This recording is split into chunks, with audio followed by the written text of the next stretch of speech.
So I'm Angus Florance, so I work for Yammer and now Microsoft. I'm part of the Yammer engagement team. So my role, since we got acquired by Microsoft, my role has really been about educating Microsoft and their field and their partners about Yammer and how they can go and sell it, enable their customers, they can get value from it, and really support the customer success team and how they can do their job as well. So it's really it's much more internal facing, but tries to help them understand what this new tool I've just spent all this money on is and get the most value from it. So there was lots of talk about storytelling training probably for the last 12 months. So Steve pushed it a lot. We heard rumours, not rumours, but lots of people were trying to get people to tell stories and the value of storytelling. I was probably a little bit late to the party on that. I didn't quite see the value of it. I kind of got it, but I didn't think there was a process to it. You could tell a story and people would get it and you'd move on. And so it happened for probably 12 months, and we had our kickoff in March earlier this year, and Steve actually ran a couple of sessions around, 10-minute sort of ignite talks about storytelling and the foundation stuff. And he actually used the Anecdote pieces and sort of talked about the framework of how Anecdote tells stories, that kind of stuff. And that's when I actually found it really interesting, because I didn't realize there was, you could sort of put it in a process like that. And once I found that, I thought it was quite cool, and I actually did a bit of research on my own on the Anecdote website, and I did the story, check if this is a story, and I failed miserably at that, so I knew there was obviously something I had to learn. So then, as part of my new role, to sort of enable the field and enable the CSMs to do their job, the storytelling training actually landed on me to sort of get it organised and set that up. So that's how I got involved with it, and I met Sean and I met Mark, and instantly just talking to those guys and hearing the way they told stories, engaged me. And I remember leaving the hub with Steve, and I was just saying, Steve, this is awesome. We need to do this. We need to do this now. So yeah, we've got that set up, and I think we were ready for it. I think it was probably the right time because it had been about 12 months. So a lot of people probably were in the same boat as me. We weren't quite on the edge like Steve and Nick and those guys who knew we had to do it. But I slowly got there, and I think by the time sort of August, September came around and we did it, everyone was on board and they kind of knew what had to happen. Went through it. So we were lucky in that we were the last of the 4 cities to do the training. And the beauty of the way that we did it, we used it using Yammer.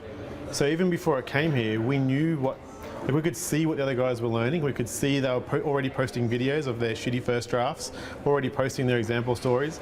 Mark was already on the network helping us, so we kind of knew. And not only that, we could also see the excitement from the other guys that had already done it, who were posting how much they loved it and what they were getting from it and how they're going to use these with their different customers. So I think, to be fair, we had pretty high expectations by the time it came around to us, because everyone said it was amazing. And I think it was. We were quite lucky. We only had a small group, so there was 4 of us, and we was very intimate. And Mark is an amazing facilitator. He really took us through. And again, for someone who probably didn't, for myself, who didn't quite understand the value of it, after that workshop, it made perfect sense to me. And again, I try and use all the examples as much as I can in everything that I do. Yeah. Recently, I've been doing a lot of presentations all around the globe. We've been everywhere. And I've been trying to put in the different skills that we learn across those presentations. So starting off with a connection story, why are we here?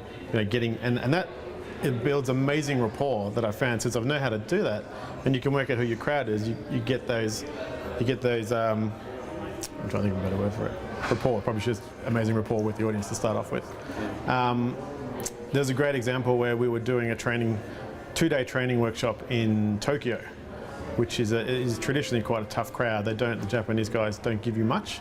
They're very attentive and they listen a lot, but it's very hard to sort of get feedback from them on how you're doing.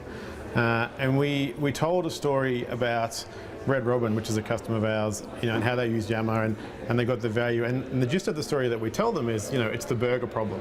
It's a burger problem. And we told that at the start of the 2-day session as a story format.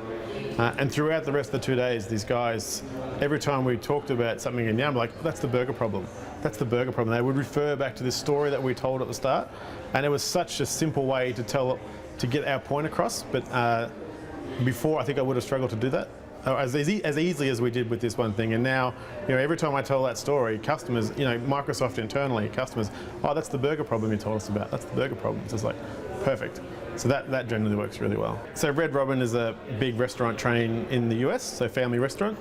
And when you think about how often it takes to change a menu, there's a huge amount of work and process in there. You know, you've got to do tests, and do people like it, and what's the feedback, and the process can generally take about 18 months. So Red Robin knew this was a problem, and they could go two ways. They could either not change the menu and keep it the same to avoid the risk, or, you know, to keep up with customer demands who want lower calorie burgers or different, you know, the competition's doing something different. They realized they had to be able to increase that speed of change of things. So they did a bunch of different ways to do feedback. They tried to use Facebook, but customers weren't really talking to them about what their burger was like. So instead they used Yammer and gave it to their frontline workers. And so the people who were actually serving the customers would then report back the feedback they were getting straight into Yammer, which would go back to HQ, and they could tweak and adjust the menu, this one particular burger ingredients, you know, and they did it in 4 weeks instead of 18 months, which is huge. And you relate that back to almost any frontline worker that talks to customer day to day. They're the ones that have the feedback. They're the ones who are talking to the customer. They're the ones that know what they want and what they don't like. And so no matter who you're talking to, whether it's a bank and it's their retail staff, when they get a problem back from the customer and they feed that back to headquarters, like, that's the burger problem. I think eliciting stories is one of the key ones that I learned as well. What I really liked, and in fact it wasn't necessarily part of the training I got, but it was a good way to kick off how to pull out a story. So when we go and meet a customer for the first time, or they're new and they're not quite sure, and then maybe they've been using the product for a while, one really simple question that I start to ask now is, you know, what's been your favorite Yammer conversation? And that automatically sort of triggers them into this story mode, and, you know, and then it is that, when was it? Who was involved? What happened? And all of a sudden they're telling you the story about how valuable their network is to them, and it kind of does the job itself, which is cool. So every time I speak, I was at a conference last week at a booth, and every person came up to me and said, we use Yammer, but we don't really know what it's for, how to get value. So I just say, tell me what your favorite thread on Yammer was. And the stuff is incredible. They're talking about how much money they saved, or the CEO gets involved, and these things are like, there's your value, that's your business case. And like, oh, okay, that makes sense. And so they go back to do that. It was around the time that we did the training, so I don't know, it might have been during, Microsoft was doing an internal audit of all their comms channels. So their intranet, the emails, the Yammer network, all, you know, the off-site meetings, the all-company meetings, everything. And they picked a hand group of maybe 40 people from around the organisation to kind of give feedback. And I think it went over about 3 weeks, and twice a week for a couple of hours you have to answer these questions. And I think I did the first half, and then I did this training with Anecdote, and then I went back and did the second half. And it was funny because from my understanding is, if you told stories properly and people got what you're trying to do, the internal comms almost becomes redundant to me. I couldn't see where you would use internal comms if you know, directors told stories properly, everyone communicated around story, and people got on board with that. And I raised this several times in the thing, and they said this is, you know, interesting feedback. But it's, you know, it's just something that I find that's fascinating. Like, if I think about it, Yammer, you know, we got up to 450, 500. We're still quite a big company. We don't have any internal comms because we work out in the open. Everybody knows what's happening, you know, and we are, you know, people tell stories, and we're getting better and better at telling stories on how we work.